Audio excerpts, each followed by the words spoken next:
Si je vous disais d'imaginer quelque chose d'immense, de gigantesque, et que vous deviez le filmer, vous feriez comment? Il doit y avoir des tonnes de plans qui vous viennent en tête. Un plan très large de loin, une vue du ciel où l'on verrait de minuscules humains à côté, ce genre de choses. Mais il y a peu de chances que ces plans soient aussi impactants que ceux de Gareth Edwards. S'il y a bien un réalisateur que j'admire au sein d'Hollywood, c'est lui. Pourtant, il n'a réalisé que 3 films en 13 ans, dont 2 sont d'immenses blockbusters grand public, commandés par des majors. Et c'est justement ce qui m'a impressionné, qu'en à peine 3 films, il ait réussi à tordre la machine du blockbuster pour en faire des œuvres atypiques et relativement novatrices, avec un véritable sens de la réalisation et un style propre à lui, dans ce milieu très codifié et très strict. Gareth Edwards est donc pour moi un ovni. Et ses films, Monster, Godzilla et Rogue One, de belles prouesses cinématographiques. Surtout quand on sait les problèmes qu'il a rencontrés pour ne pas se faire totalement voler ses œuvres par les studios. Mais comme analyser près de 6 heures de film c'est compliqué, aujourd'hui on va se limiter à une seule scène, caractéristique du talent d'Edwards. Et l'heureux élu est la scène d'apparition de Godzilla. Alors, plongez avec moi dans la scène qui a fait honneur à ce monstre iconique.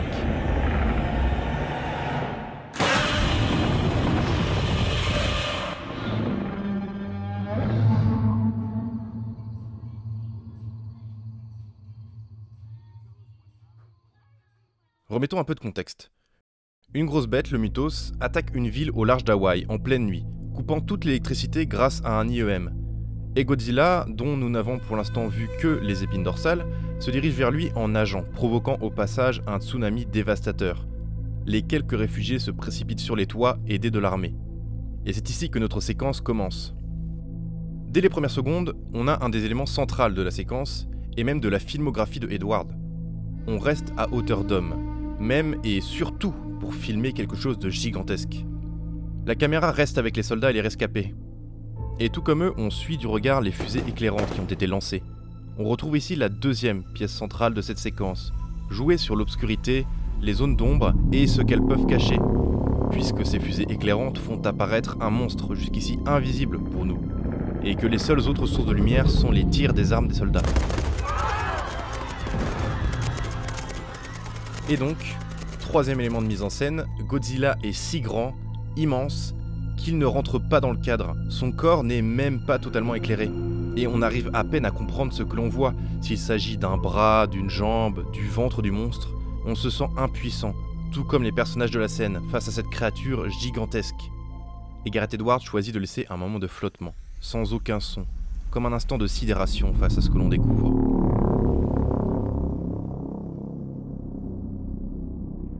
En une seule séquence, le décor est planté, et on comprend la direction que prend la mise en scène du film.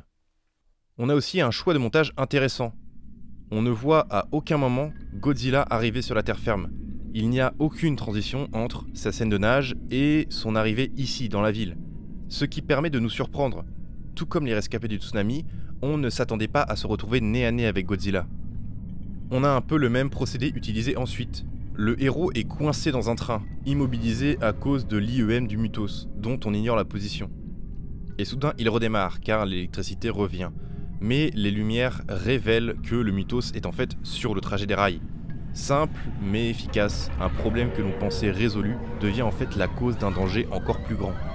S'ensuit toute une scène moins intéressante qui offre un moment de tension plus classique, avec le héros qui doit s'occuper d'un enfant en pleine catastrophe. Mais ces péripéties ont au moins un intérêt.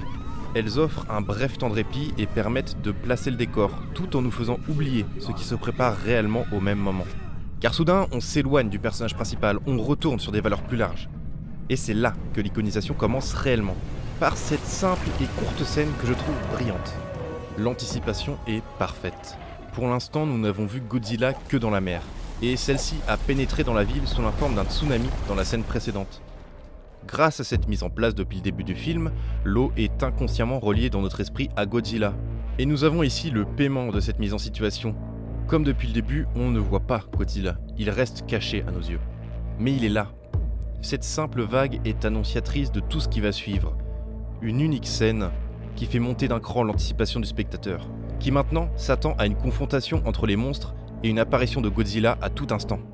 Le fait que le personnage semble ne pas prêter attention à cette eau peut sembler anodin, mais c'est une sorte de confirmation que ce détail nous est adressé à nous, spectateurs. Les personnages du film ne savent rien, nous si. On peut aussi ajouter que sa place sous un avion nous rappelle que la scène se déroule dans un aéroport et permet de créer une échelle de comparaison. Arrive ensuite cette scène dans l'hélicoptère. Comme confirmation de nos attentes, les immenses pics dorsales de Godzilla émergent de l'obscurité et manquent de percuter l'appareil. Mais la frustration monte. Le réalisateur nous coince avec ses pilotes et on ne parvient qu'à observer des bribes du corps de Godzilla, tandis que l'attention du Mutos se porte sur le hors-champ, là où se trouve l'objet de notre désir, si on peut dire ça comme ça. Puis, la scène bascule. L'hélicoptère se fait heurter et tombe. La musique se coupe, ne nous laissant qu'avec le bruit sourd de cette chute, puis des explosions couvertes par des cris.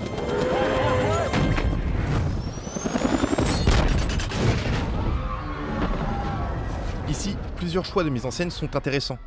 Pour commencer, à partir de ce moment, la scène est presque exclusivement éclairée par les explosions d'avions, ce qui donne une ampleur dantesque et apocalyptique à la couleur.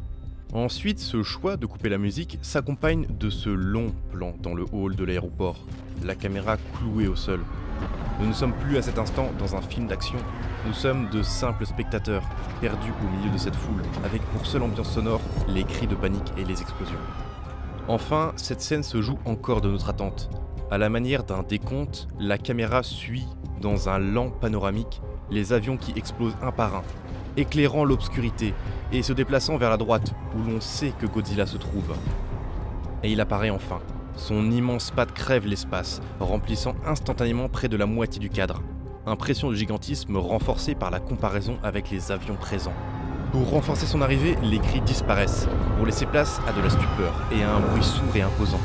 Un silence qui cloue le spectateur à son siège, car il sait que son attente va être récompensée. Aussi bien par le visuel que par le son, Godzilla vient littéralement prendre tout l'espace disponible. Et la voilà enfin, la première apparition du monstre sous toute sa splendeur.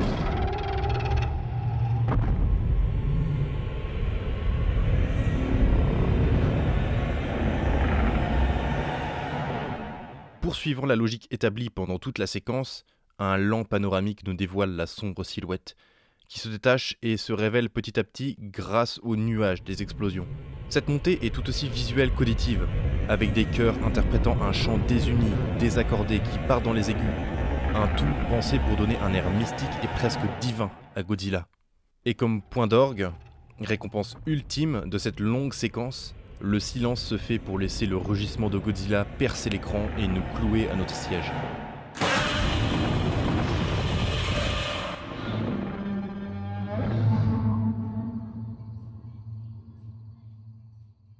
Voilà comment un réalisateur parvient à s'emparer d'un blockbuster hollywoodien pour y imprimer sa patte et iconiser un personnage culte, tout en lui faisant honneur pour la place qu'il occupe dans la pop culture.